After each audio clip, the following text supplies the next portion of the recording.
Okay, good morning mga viewers. Ito na ngayon, magluluto ako ng munggo. Munggo na may dahon ng ampalaya. Frozen kasi ang ampalaya, dahon ng ampalaya ko or bitter melon leaves. Ngayon, i-stir fry ko to. Gigisa ko na yung pinainit ko, pinalamig ko lang.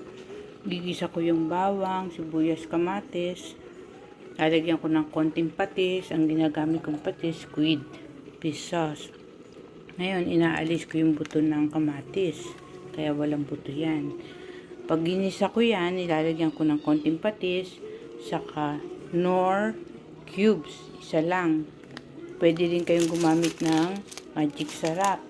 Ngayon, pwede kayo na may piniritong bangos or tuyo. Dried fish. Kakainin nyo yan using steam. Nilalagyan ko ng, binabasa ko yung paper towel bago ko ilagay sa microwave. Mga 3 minutes. Lalagay ko na siya. Yan, lalagay ko na siya dyan.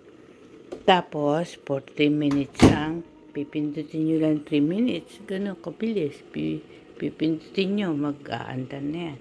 Sample natin para makita nyo madali lang gumamit ng microwave.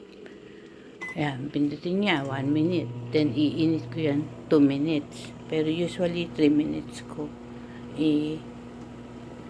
iniluluto. Ngayon, igigisa ko na to.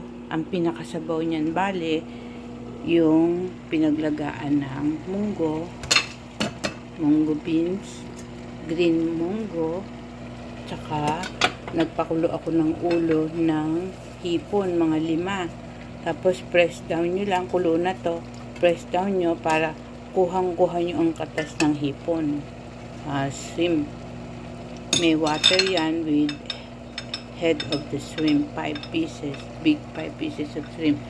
Yan, that will be the sauce, soup for your munggo with ampalaya leaves. Ampalaya leaves or bitter melon.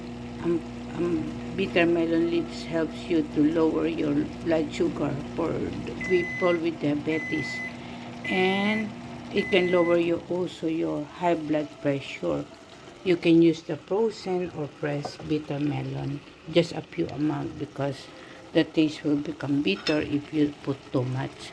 Konti lang ang paglalagay ng dahon ng ampalaya kasi apakla ang munggo with ampalaya, pero nakakatulong ito papababa ng diabetes, ng blood sugar at high blood. Thank you for watching. See you on my next vlog. Bye.